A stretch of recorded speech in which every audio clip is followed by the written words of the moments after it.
Aí de em pé, pastor, com a palavra.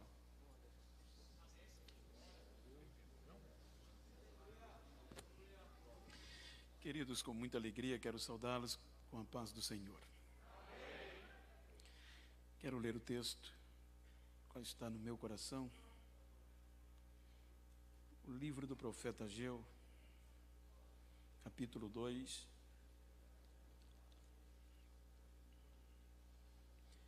Tem 2 versículos estimulativos para o tempo de crise, ou crise. Versículo 4 e o 5. Um jovem aparece no meio do nada com uma palavra de esperança. O texto diz, eu estou usando a versão NVI, Nova Versão Internacional, e o texto na minha versão diz, coragem, Zorobabel, declara o Senhor. Coragem, sumo sacerdote Josué, filho de Josadac. Coragem ao trabalho, ao povo da terra, declara o Senhor. Porque eu estou com vocês, declara o Senhor dos exércitos. Esta é a aliança que fiz com vocês quando vocês saíram do Egito. Meu Espírito está entre vocês, não tenham medo. Amém? Torna os vossos assentos por bondade. Enquanto louvo a Deus por mais uma oportunidade de poder estar participando deste honroso congresso, agradeço ao pastor Tarcísio, pastor Sérgio, líderes desta igreja, em vossos nomes a todo o corpo ministerial, a igreja, que Deus recompense-os. Externo registro de gratidão ao evangelista Alessandro, com todos aqueles que com ele coordenam esta briosa juventude, ao meu amigo presbítero Frank, que viabilizou, que me contactou, e ao Robson, filho do coração, pelo carinho e o cuidado dele me locomover. Externo a minha gratidão a todos vós. Queridos, eu quero tomar por base esse texto, tendo em vista que estamos em período de recomeço, em tempo de crise, e a Bíblia nos ensina que tudo quanto antes, em relacionado ao Velho Testamento, é para o nosso aprendizado, de onde provém a nossa fé. Então eu quero tomar por base alguns acontecimentos notórios para estimular ao nosso recomeço. Quando nós observamos o contexto do texto, ora bem verdade lido, os irmãos hão de convir que a história está pautada sobre Israel, o povo de Deus.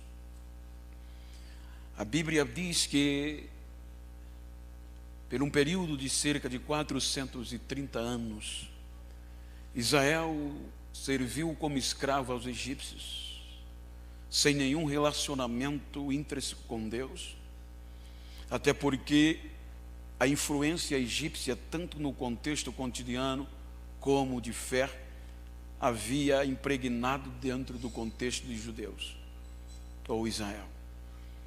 Então, com o advento da tirada do povo do Egito, então o povo começa a ter um relacionamento com Deus, conhecendo quem era o Deus de Israel. E a Bíblia mostra que Deus, com mão forte, tira o seu povo da terra do Egito para conduzi-los à liberdade, a uma terra que Ele havia preparado. E durante aquele grande período, os irmãos sabem que o povo, pelo período de 3 meses, chegam no deserto do Sinai e se acampa de frente ao Monte Sinai. Então é no Monte Sinai que Deus vai ratificar o relacionamento, que Deus vai oficializar o relacionamento com Israel. Por isso que o termo fala aliança, acordo. Se os irmãos observarem na minha mão esquerda, por mais distante em que as vossas vistas podem alcançar, ou possam, os irmãos vão observar que no meu dedo esquerdo tem algo brilhando. E sem palavras da minha parte, os irmãos já vão identificar que eu tenho uma aliança de fidelidade com alguém até a morte. Sem palavras. Ou seja, um dia eu fixei um relacionamento e é simbolizado por este anel. Então agora Deus queria oficializar um relacionamento de fidelidade com Israel de forma recíproca e mútua. Então no capítulo 24 do Êxodo, a Bíblia diz que Deus chama a primeira vez Moisés, Arão, Nadab, Abiú e 70 anciões, a liderança do povo, para subir ao monte. Toda a diretoria sobe ao monte com uma observação. Só Moisés, neste primeiro ato, subiria até a Deus, e o restante ficavam de longe. Então Deus, por meio de Moisés, propõe a Israel esta aliança de fidelidade. Então Moisés, com a diretoria, desce do monte, reúne o povo e transmite a proposta de Deus para se o povo decidir aceitar ou não. Então a Bíblia nos mostra que o povo unânime aceita a aliança e diz: faremos tudo que o Senhor falou a você. Então Moisés leva a Deus a proposta. Então quando Moisés, agora todos chegam diante de Deus, a Bíblia diz que toda a diretoria vê a Deus, faz um culto em ação de graça, comem e adoram a Deus. Descem do monte. Quando eles descem do monte, a Bíblia diz no Êxodo 24, que Moisés reúne o povo, especificamente os jovens. Então ele mata um novilho e derrama o sangue daquele novilho, obviamente em uma tigela, metade, e a outra metade no altar de pedras. Então chama este grupo de jovens e pede que estes jovens, simbolizando uma nova geração, uma continuidade, oferecessem sacrifícios. E enquanto os jovens ofereciam sacrifícios, Moisés aspergia o sangue daquele novilho sobre o povo. Agora estava oficializado, simbolizado pelo sangue de novilho, uma aliança de fidelidade entre Deus e o povo. Assim como Deus fez quando tirou o povo do Egito. Então agora o cumprimento de Deus era ser fiel ao povo e o povo a Deus. Então a gente vai ver no desenrolar dos acontecimentos que é explícito que Israel não sustenta o compromisso. Vejam que a Bíblia, todas as vezes que fala deste período tenebroso entre Israel e Deus, ela fala de loucura, de adultério. Veja que quando se relaciona entre Deus e Israel, quando Israel adorou aos Baalins e a outros deuses, a Bíblia diz que Israel foi infiel e adulterou contra Deus. Então, obviamente, a Bíblia vai nos ensinar que o amor de Deus por esta aliança é tão grande que ele começa a advertir de forma amorosa a Israel. Quando Deus usa os profetas, quando Israel está à mercê, está no ápice dessa desobediência. Alguns exemplos os irmãos hão de convir. É aqui que Deus usa jovens, pois quando nós falamos em profetas, a nossa mente cria uma imagem de pessoas muito idosas, mas no contexto verdadeiro eram jovens. É neste período que Deus levanta o jovem Isaías, no ápice do erro de Israel. Veja que quando Deus menciona o jovem Isaías, pastor e cantor Ezequiel, é uma alegria estar com o Senhor. Quando Deus promove e chama Isaías com um objetivo: lamentar o estado de Israel. Isaías entra no cenário dizendo que habitava no meio de um povo impuro e no meio de um povo de impuros lábios. Isaías descreve o quadro de Israel no sentido desse relacionamento tenebroso. Ele diz que Jerusalém, o sul, ele estava pior do que um corpo apodrecido, cheio de chagas, cheio de pus, desde a planta do pé ao couro cabeludo. E o pior não era o pus e nem a enfermidade, era a posição do Judá. Porque diz Isaías que eles não queriam ser untados com óleo, eles não queriam ser sarados. Então Isaías vai entrar no cenário, advertindo e trazendo Judá para perto de Deus, mas Judá não quis. Os irmãos podem observar que a maioria das mensagens de Isaías é voltada na misericórdia e no amor. Por muitas vezes Deus pede por meio de Isaías para Judá voltar a si, para ajudar as duas tribos do sul voltar a ele. Isaías usa um contexto de princípio remoto de possibilidade.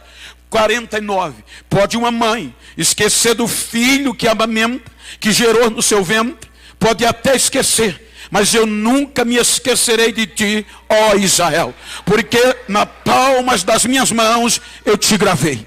Vejam, e Judá não quis voltar a Deus. Como já tinha havido a divisão, e as 10 tribos estavam no norte, o norte também se afasta de Deus desde o início da divisão. Adora aos Baals, adora aos bezerros de ouro, adultera contra Deus, mas Deus via como um todo. Enquanto Isaías estava tentando consertar o relacionamento de Judá com Deus, aí Deus manda Oséias para o norte, para Israel. Então Oséias diz: o Senhor vai ao norte e adverte o meu povo sobre o meu amor. Oséias, vai ao norte, e quando tu chegar no norte, vai num prostíbulo, Samaria, e quando chegar num prostíbulo, você vai procurar a pior das prostitutas, uma mulher sem nome, sem identidade, sem caráter, sem valor nenhum, e você vai amar como nunca amou ninguém.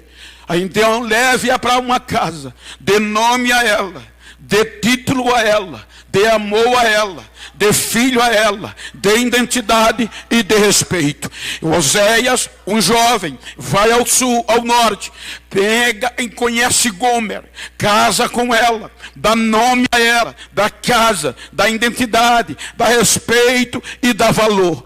Enquanto ele amava, ela, quando estava no ápice do amor do marido, dos filhos, respeitada, ela sente saudade do prostíbulo. Então, quando ela sente saudade, ela abandona tudo isso e volta a se prostituir.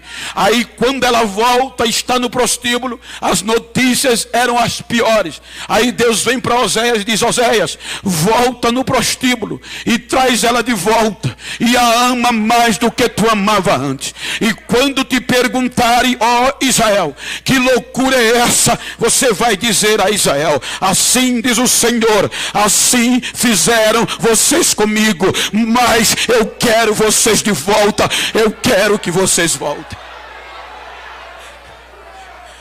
E Israel não voltou.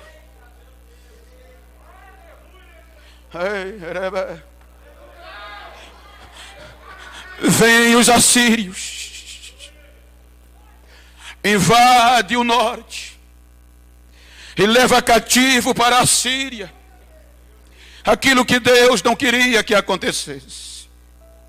Judá não aprende e não volta para Deus.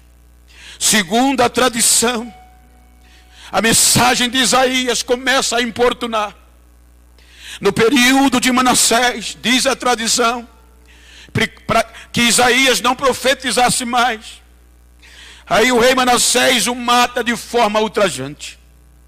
Cala a boca do profeta, colocando-o num tronco, serrando-o pelo meio, como se fosse um pedaço de pau. Então a notícia ultrajante da morte de Isaías fazia um aspecto: calar desestimular todos os jovens que ousassem a falar o nome de Deus. Então agora Judá é direcionada pela prostituição espiritual. Quando eles pensavam que o pecado, que o adultério, que o fracasso ia afastar eles do amor de Deus, aí Deus, como não tinha mais voz, porque em todas as esquinas o burburinho era a morte de Isaías. Quem era profeta se calava, quem tinha aptidão não falava nada, e quem almejava ser desestimulado estava. Quando não tinha ninguém para divertir, aí Deus, contraponto na visão humana, vai na cidade de Anatote, uma cidade sacerdotal, aonde tinha jovens preparados para o sacerdócio. O termo já diz, cidade sacerdotal. Aí Deus entra na casa do sacerdote Ilquias e encontra lá no interior da sua casa, em uma conjectura, um jovem de 17 anos. E quando o encontra, estava ele despreparado. Mas Deus não o questiona.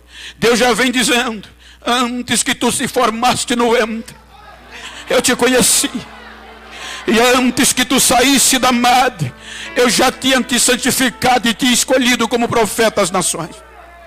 O impacto era grande, porque profetizar o oráculo de Deus era pôr a vida em risco. Então Jeremias diz: Senhor, eu sou muito jovem, eu não tenho experiência. Não fale isso, porque aonde eu mandar você ir, você vai. O que eu colocar na sua boca, você vai dizer. E eu vou estar com você para te dar livramento. Então esta proposta de livramento, Deus consegue convencer a Jeremias. Veja que houve uma reluta. Veja que Jeremias lutou para não aceitar. Mas quando Deus disse: eu estarei com você e te livrarei, não foi à toa que o termo livrar veio. E ele acredita. Então ele vai advertir Judá a voltar para Deus. Havia uma aliança. Israel quebrou a aliança, mas Deus não. A Bíblia diz que mesmo o povo sendo infiel, Deus permanece fiel. Jeremias vai profetizando. Jeremias vai profetizando. E cada vez mais entrando em descrédito. A Bíblia diz, no capítulo 20, 19 e 20, que ele chega um dia no templo em Jerusalém, no ápice do culto. Ele começa a profetizar que se Judá não se voltasse para Deus, havia um juízo eminente por parte dos caldeus. Então o principal sacerdote, o chefe de todos os sacerdotes, só abaixo do sumo sacerdote chamado Passur, não suporta, esbofeteia, espanca o jovem Jeremias e o amarra na porta de Benjamim, no pátio, na porta do templo. O entardecer, expondo ao espetáculo público, para desestimular todos que viessem a insultá-los com estas profecias. Jeremias ficou a noite toda amarrado. Quem passava zombava, quem passava tirava sarro, e Deus não dizia nada. A Bíblia diz que quando amanhece o dia, Passur, o chefe dos sacerdotes, manda soltar Jeremias, desgastado do sereno da noite. Quando ele é solto, ele entrega o recado de Deus e ele não tem medo. Mas depois que ele fala a profecia, que o sangue esfria, a razão vem. E quando a razão vem, ele vai se queixar, ele vai desabafar com Deus. Veja que no capítulo 20 ele abre o coração. Ele diz: Senhor, com relação ao começo da chamada, o Senhor me iludiu. O Senhor me enganou, me persuadiste, e tu fosse mais forte do que eu e me venceste. Em outras palavras, eu acreditei no que o Senhor disse, mas parece que está tudo o contrário. A minha voz não tem valor nenhum. Eu sofro zombaria e escárnio o dia todo e todo dia. Por que o Senhor me permitiu nascer? Por que o Senhor não me matou quando eu ainda era um feto? Eu estava no ventre da minha mãe. Maldito homem que deu a notícia, meu pai, que nasceu um homem na sua casa. Senhor, eu não sei mais o que faço. Porque eu estou pensando, eu tenho pensado de não falar mais. Eu quero parar de falar a tua palavra, mas eu não estou conseguindo. Porque todas as vezes que eu penso em parar, acende um fogo queimando dentro do meu coração.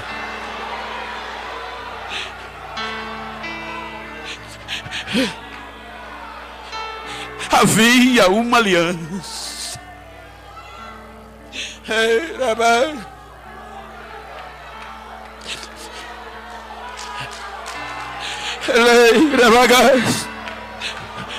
Se você puder, diga para quem está ao seu lado: está difícil, dá para desistir, mas não, vi.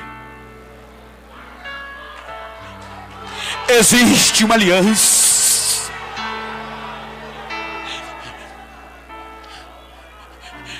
Judá não deu ouvidos. A notícia do jovem Jeremias ultrapassa as fronteiras de Judá e chega na Babilônia. Nabucodonosor ouve pelos seus ouvidos que havia um jovem em Jerusalém que estava profetizando que Jerusalém, a temível cidade do grande Deus, seria entregue a ele. Judá, através de Zedequias, joga Jeremias no cárcere. Os caldeus vêm,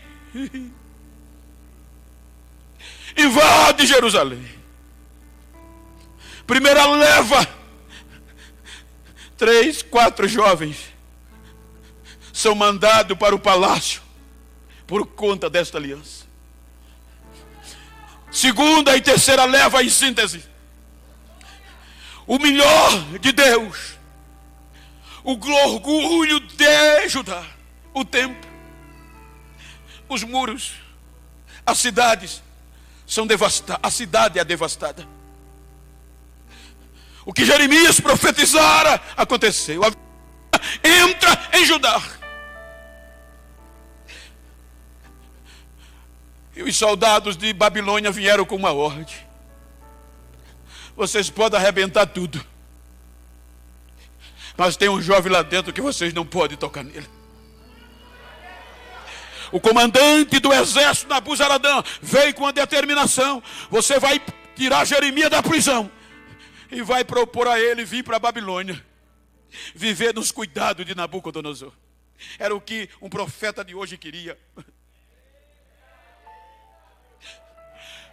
Quando Jerusalém é destruída, quando Judá é exposta à vergonha, só o lixo, só a fumaça da destruição, aquele palco de adoração, aquela cidade que era invadida por milhares de pessoas peregrinas por conta das festas religiosas, agora se torna um monte de lixo. Nabuzaradã vai ao jovem Jeremias e propõe: eu estou com ordem de Nabucodonosor, a maior autoridade política daquele tempo, e ele disse que você tem que ir conosco, que ele vai cuidar de você. Aqui só tem miséria. Jeremias disse: eu não posso. Mas o que é que você vai ficar fazendo aqui? Não tem mais esperança, não tem mais jeito, só tem miséria. Aquele jovem que pregava, com o templo cheio, as ruas cheias, larga e abre mão de um pedido glorioso de viver aos cuidados de Nabucodonosor. Não, eu vou continuar aqui.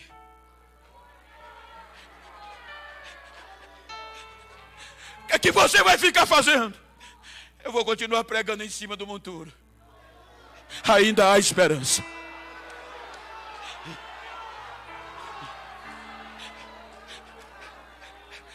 A vergonha, o lixo e a miséria. Jeremias entrava no meio do lixo da rua e dizia: ainda vale a pena investir. Eu levo os meus olhos para aquilo que me traz esperança. O meu Deus é fiel.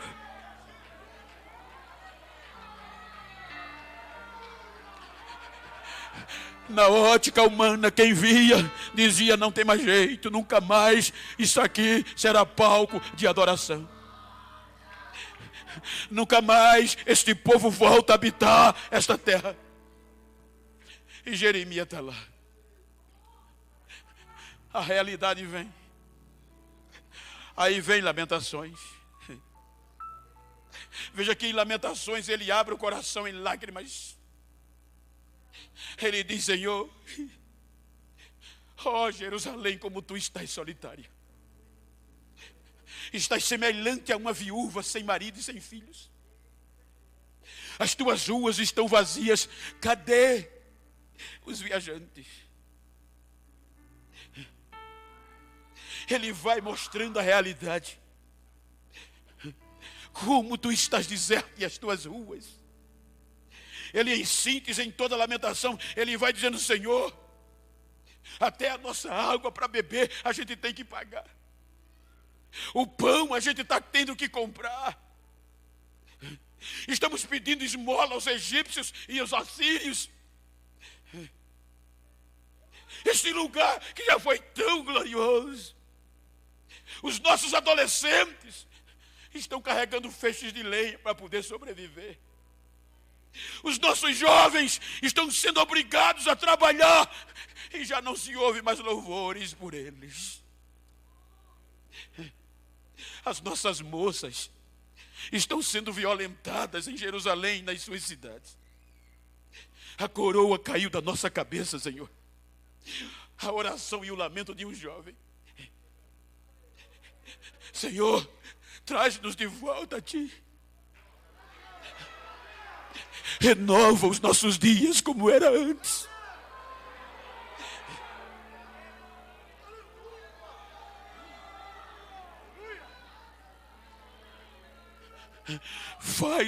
Faz esse lugar viver como era antes. Quando tinha aqueles cultos, Senhor. Quando não precisava muita coisa, só no louvor a Tua glória caía, Senhor. Traz de volta.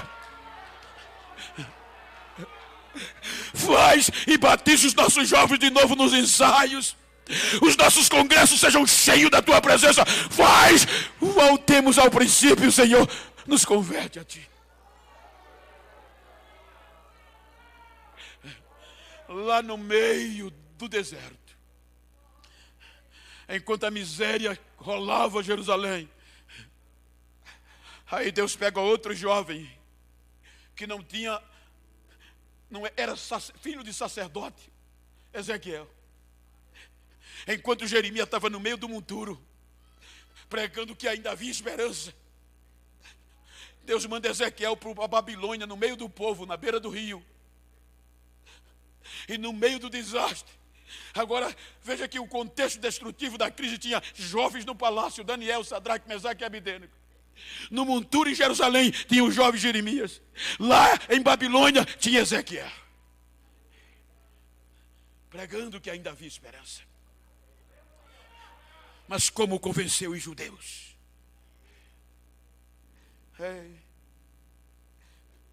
Todas as nações circunvizinham, diziam: acabou, nunca mais vai ser palco de adoração. Isso era tão real que eles lá na Babilônia iam perdendo a esperança. Eu já falei isso quando eu fiz história de um curso judeu com um professor judeu. E vocês só me permitam recapitular. Ele disse: olha, Geno, a falta de esperança era tão grande, porque a aliança que Deus fez com o seu povo é de fidelidade. Então os judeus acreditavam que esta fidelidade estava dentro do tutano, na medula óssea. Por isso que eles tinham a crendice que nada arrancava. Eles acreditavam que por um período de 3 dias, nem a morte poderia arrancar. Porque durante 3 dias a putrefação não invadia o tutano. Então, quando morria um ente querido, mesmo no maior ápice da crise na Babilônia, eles não enterravam. Como eles não podiam pegar no cadáver, ele pagava as pessoas, e as pessoas pegavam os mortos e levavam para o vale. E não sepultava, deixava o ermo em cima na face da terra. Por quê? Porque eles acreditavam que durante 3 dias ainda havia esperança. Aí o pai reunia a família e ia para o vale. Primeiro dia, ficava a 50 metros de distância do cadáver, era o que a lei judaica permitia para não se tornar imundo. Primeiro dia ficava esperando, mas por volta de 10 a 11 horas o corvo vinha, o corvo começava a rodear o cadáver, subia no abdômen e furava o globo ocular.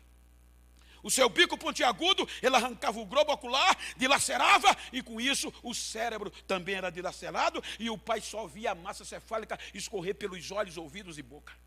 Mas não podia enxortá-lo, porque senão se tornava imundo se cruzasse a linha dos 50 metros. Terminava o primeiro dia, ele olhava para a família e dizia: ainda tem 2 dias, ainda há esperança. Aí no segundo dia eles voltavam. Aí a águia por volta de 10 horas pousava, com sua unha e o seu bico rasgava o ventre do cadáver que já estava em decomposição, comia os órgãos internos, as vísceras, e só deixava a carcaça e o esqueleto estendido no vale, e o pai olhando. Terminava o segundo dia, e o pai já preocupado, mas dizia: ainda tem uma noite e um dia, ainda há esperança.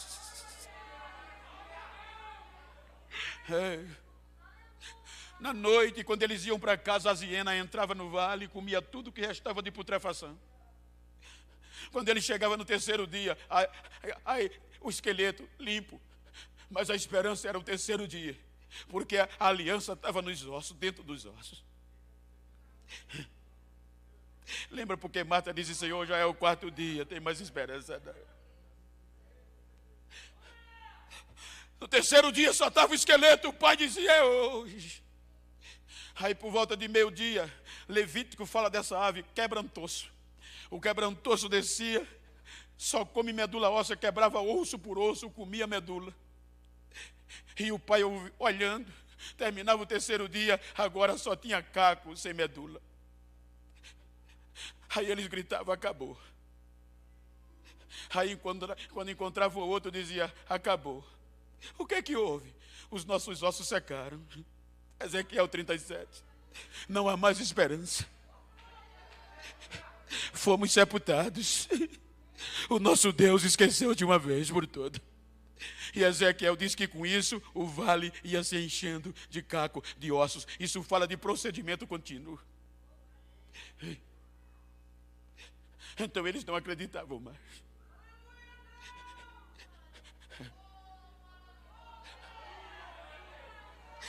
Era caos na Babilônia, espiritual, a ponto que não havia mais ânimo para adorar, as harpas penduradas nos salgueiros, os instrumentos de adoração.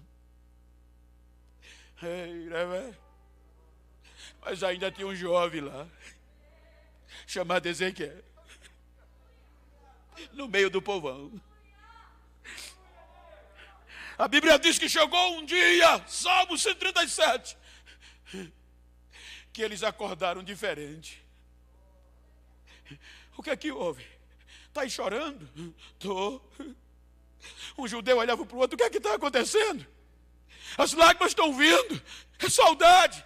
Está com saudade do pai? Não. Saudade da mãe? Não. Choram por quê? Saudade de Sião.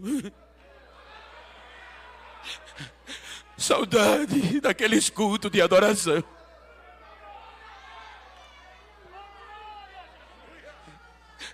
A saudade de Jerusalém foi tão grande que eles saíram das casas e foram para a beira do rio. Quando chegaram na beira do rio, diz o Salmo 137, sentamos e choramos-nos, lembrando-nos de Sião. Então aqueles que nos levaram cativos questionavam e gritavam: cantem, alegrem-nos agora com aqueles hinos que vocês cantavam lá em Sião. Eles diziam: a gente não pode cantar a Deus, não podemos adorar fora de Jerusalém.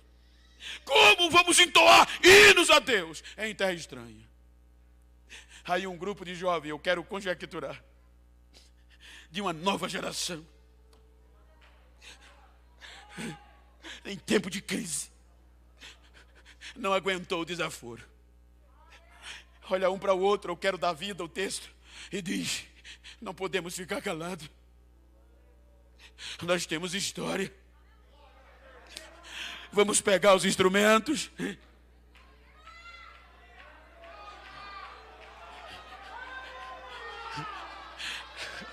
Aí um olha para o outro e eleva a voz e diz: ó Jerusalém, Salmo 137, ó Jerusalém, como a gente pode se esquecer de ti? Esqueça a minha mão direita, está falando de adoração de instrumento. Esqueça a minha mão direita da minha mão esquerda. Esqueça, e a minha língua se apegue ao céu da boca, se eu não pegar os meus instrumentos agora e louvar ao meu Deus, mesmo fora de Jerusalém. Então eles começam a louvar. Veja que eles começam cantando, desafiando e dizendo: Senhor, recompensa a todos que nos causaram mal. Todos, Senhor, os babilônios, todos eles pague pelos que fizeram. Aí emenda com o Salmo 138. Eles vão dizendo: Senhor, é a ti nós vamos entoar louvores de todo o nosso coração, na presença dos deuses. A ti, independente de onde nós estejamos, vamos adorar, vamos adorar. Vamos adorar!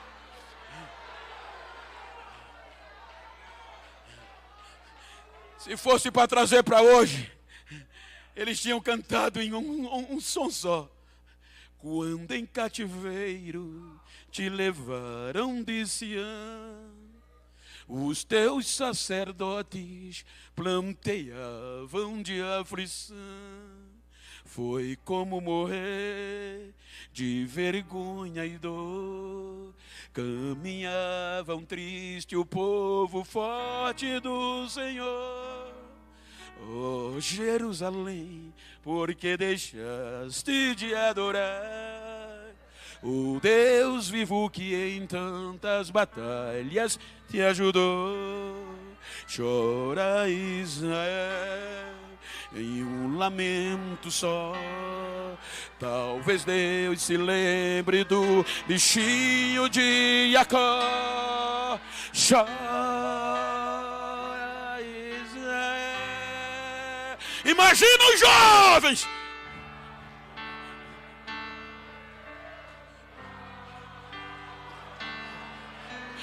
Clama ao teu Deus e Ele te ouvirá. Há uma aliança, há uma aliança. Babilônia não é lugar de quem tem aliança com este Deus. Babilônia não é lugar de quem tem aliança com este Deus.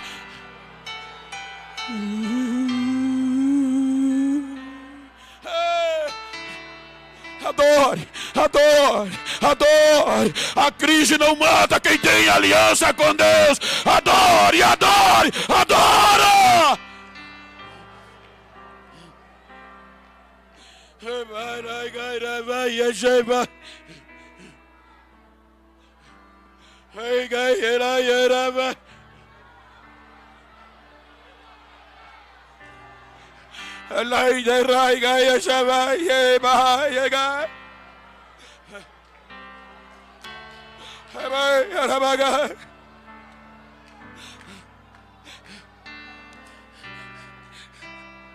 Lágrimas, me ajuda aqui no microfone de lágrimas,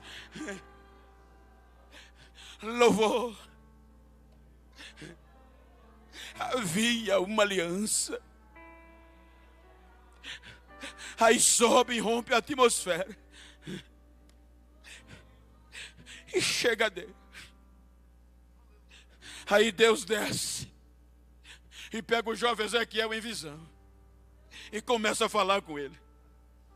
E Deus diz: Ezequiel, o meu povo está dizendo que eu esqueci dele. Eles estão falando que não há mais esperança e que eu os sepultei. Eu quero que você vá dizer a eles que eu estou abrindo a sepultura e estou fazendo eles voltarem. Vamos aqui, Ezequiel. Ele pega Ezequiel e coloca Ezequiel aonde o vale estava, cheio de caco de ossos. Aí quando Ezequiel está no meio do caco, direita, norte, sul, leste, oeste, só caco de osso, caco, sem prestar seco. Aí Deus diz: filho do homem,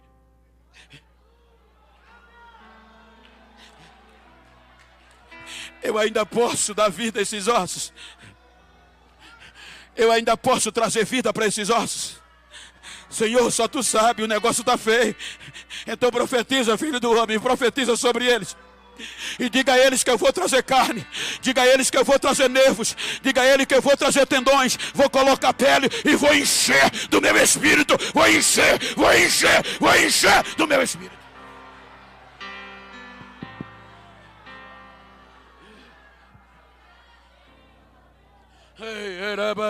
Eu estou ficando sem retorno.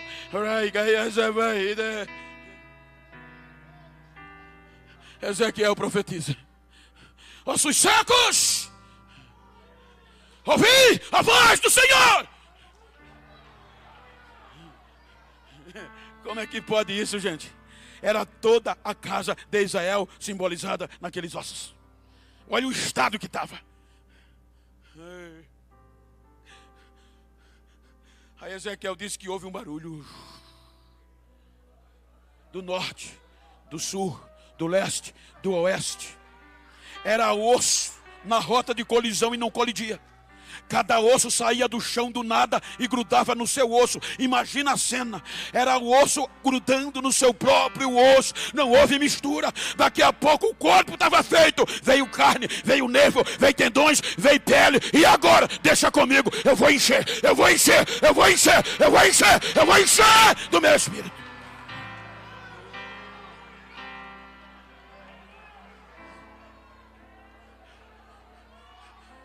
E levanta-se um exército. Aí olha o que Deus faz. Isaías 44 e 45. Cerca de 200 anos atrás, por conta desta aliança, Isaías já previa e profetizou que Deus não ia desistir. Eu tomarei o meu servo Ciro, o meu ungido, e o farei vocês voltar. 200 anos atrás. Eu vou quebrar os serrolhos de ferro por conta de vocês e despedaçar as portas de bronze. Vou devolver para vocês os tesouros escondidos. Mas eu vou trazer vocês de volta.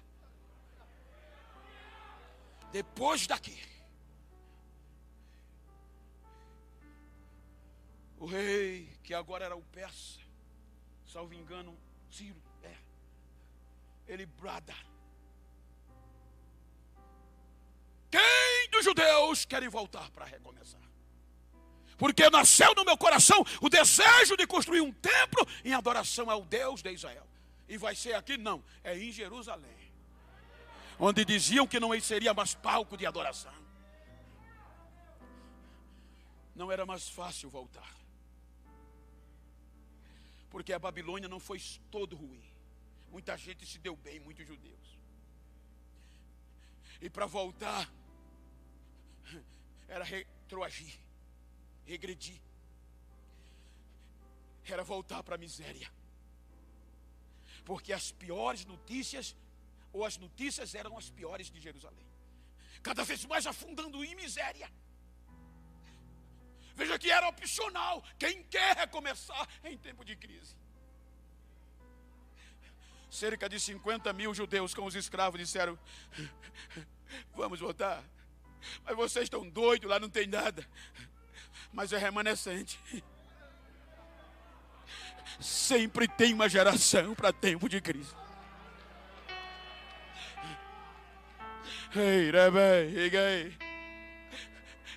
Aí eles pegam os instrumentos, sem arca, sem glória, só para voltar para a miséria. Eles pegam o caminho de volta. E como todas as nações circunvizinham já tinham decidido, já eram convencidos de que nunca mais aqueles judeus voltariam a habitar. Aí quando eles pegam o caminho de volta, a notícia eclodiu. Caminha fora. Aí de lá da montanha, do lado de baixo, do lado de cima, a notícia era uma só: os judeus estão voltando. Não é possível. Aí conjecturando, só via neguinho levantando a cabeça, subindo a montanha, e quando olhava para baixo, os judeus com os instrumentos na mão, voltando no caminho para Jerusalém. Eles abriam a boca e só sabia glorificar a Deus. Aí compõe o Salmo 126, veja que o Salmo é um hino neste momento. Eles dizem: quando o Senhor restaurou a nossa sorte e nos trouxe de volta do cativeiro, isso quer dizer, era impossível. A gente ficou como quem estava sonhando. A nossa boca se encheu de riso e a nossa língua de um cântico novo. Então entre as nações se diziam: grandes coisas fez o Senhor por eles. Grandes coisas fez o Senhor a eles. Diga, se você puder, para quem está ao teu lado, diga: eu estou com dó de quem pensava que você tinha morrido.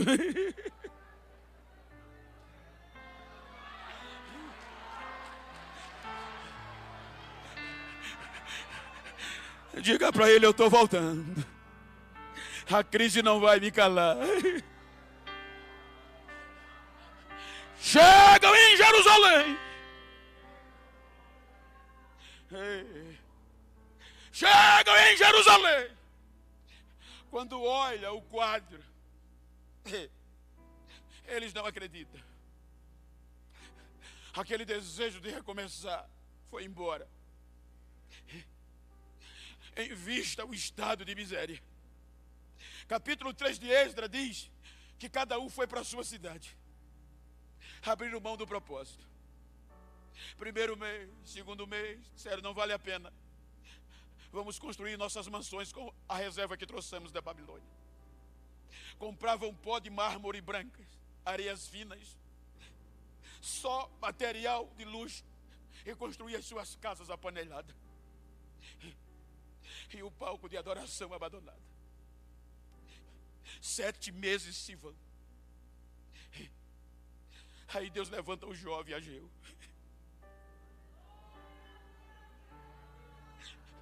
Aí Ageu vai dizer aos líderes, Zorobabel, governador, e Josué, o sacerdote, o sumo sacerdote.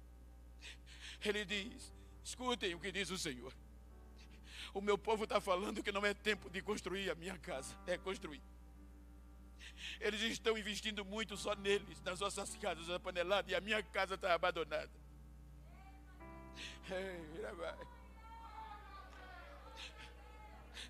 Coragem, Josué.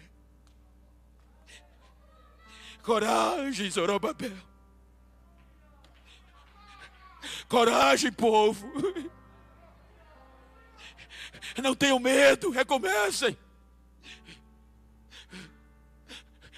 Porque eu tenho uma aliança com vocês.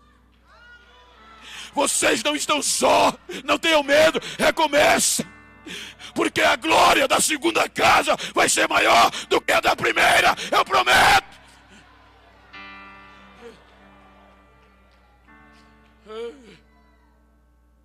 E eles recomeçam. Do nada.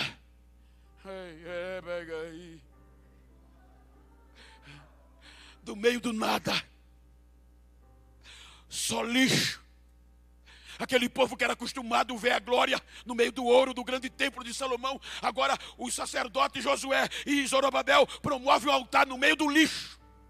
No meio do resto, no meio da sucata, no meio dos cascalhos. E é aqui que a gente vai adorar? Não tem glamour. Tem não. Mas tem uma aliança.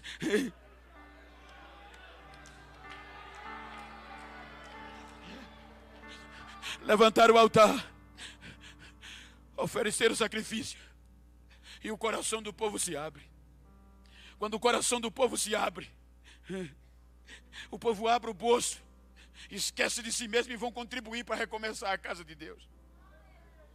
Paga os pedreiros, eles cavam os alicerces. Alicerce não chama atenção. Quando eles preenchem os alicerces para recomeçar, aí Zorobabel e Josué disse: pronto, agora é hora do culto de gratidão. Mas só está o alicerce, é agora. Vamos fazer um culto de rachar como era no tempo antigo. Mas no tempo antigo era no meio do glamour. E agora só lixo, só poeira, só medo dos inimigos. Mas há uma aliança, vai dar certo.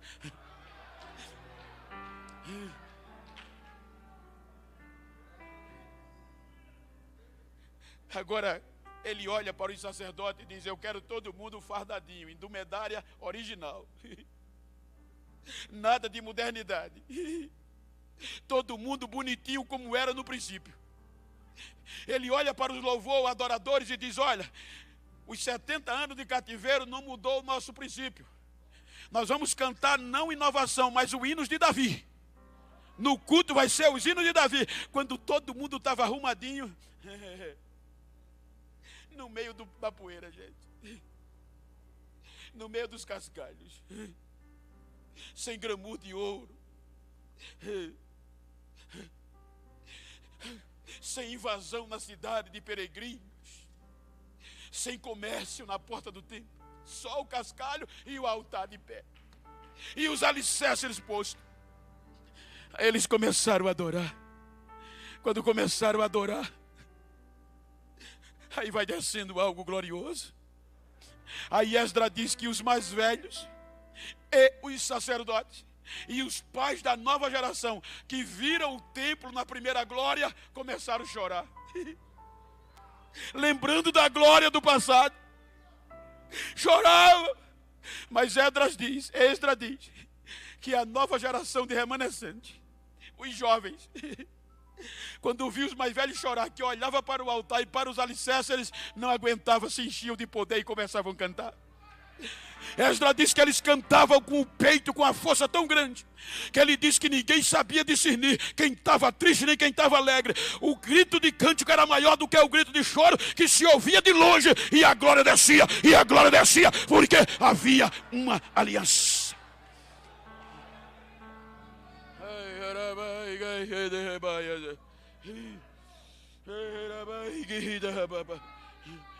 O que é que o senhor quer dizer, pastor? É que nós não temos desculpas.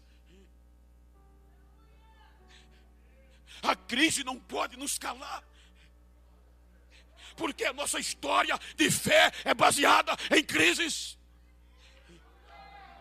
superadas pela adoração.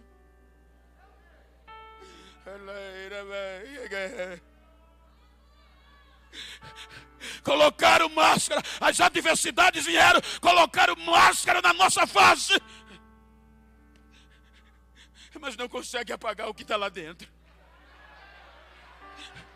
Ainda tem uma geração que canta no meio da crise. Ainda tem uma geração que adora em meus cascalhos. Ainda tem, deixa eu ver se tem. Ainda tem adoradores no meio da crise.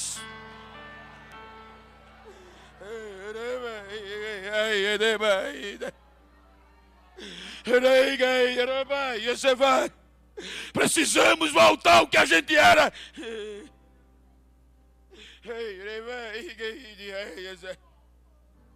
Deus me deu o privilégio de não parar na crise.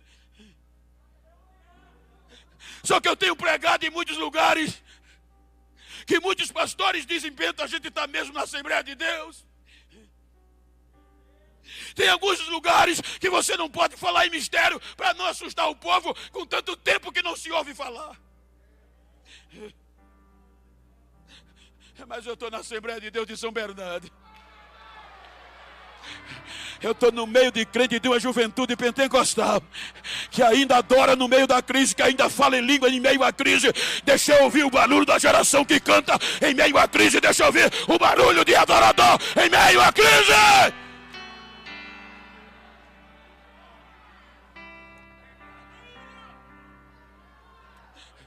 Mas pastor, eu só cheguei aos cacos.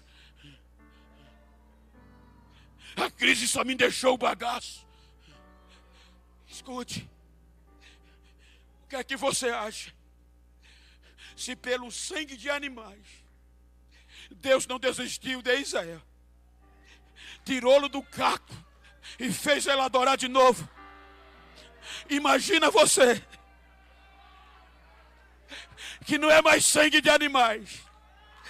Este é o cálice no meu sangue, o cálice da nova e eterna aliança. Agora é o sangue de Jesus. A aliança é no sangue de Jesus. Deus não vai desistir de você.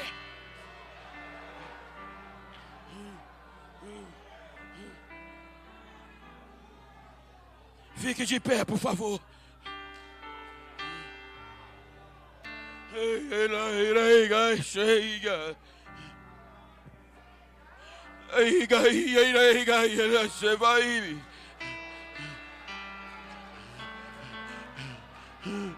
Você está de máscara, me vou pedir, continue com a máscara. Eu já fui vacinado, mas ainda uso. Mas se você puder, vira para essa pessoa íntima do mesmo sexo que está perto de você. Me ajuda aqui, presbítero Frank. Vira para ele assim, vira para ele assim. Olha para mim não, olha para ele, olha para ela. Com todo respeito sanitário. E diga para ele, estou nem aí. Quero nem saber como você chegou aqui, nesse congresso. Se os cacos, se o bagaço, se a miséria, se na crise ou não. Quero saber como você vai sair. Diga, vou sair adorando. Vou sair renovado. Vou sair acreditando que ainda há esperança. Ainda há esperança. Eu vou adorar. Diga para ele, me faz um favor. A partir desse congresso, dá um recado para quem não acreditava mais em mim. Diga que eu estou vivo. Estou adorando. Estou adorando. Abraça ele, estou adorando.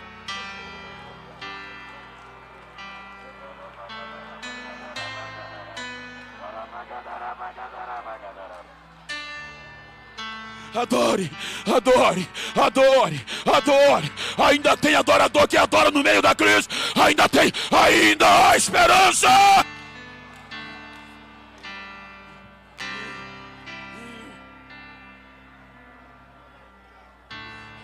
Há uma aliança. Existe uma aliança.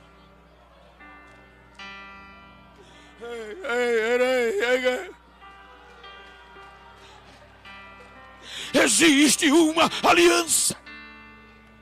Quando eu tirei vocês da casa do Egito, eu fiz uma aliança.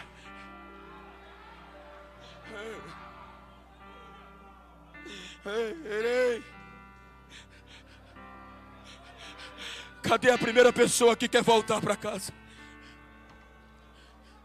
Cadê o primeiro jovem, a primeira vida que quer voltar para Jerusalém?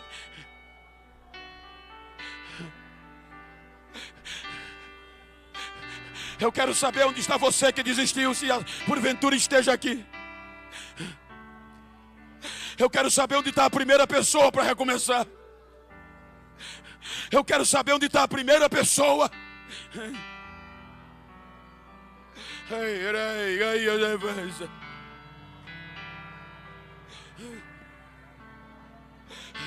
Deixa eu ouvir, vai, deixa eu ouvir esse barulho glorioso.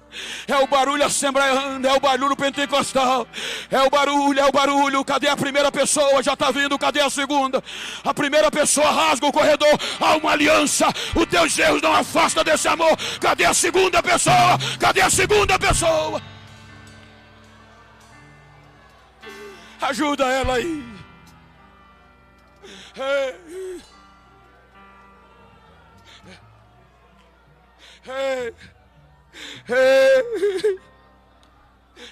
Venha, cadê você, filho? Cadê você, filha? Há uma aliança. Deus não desiste de você. Cadê a segunda pessoa? Deixa eu ver.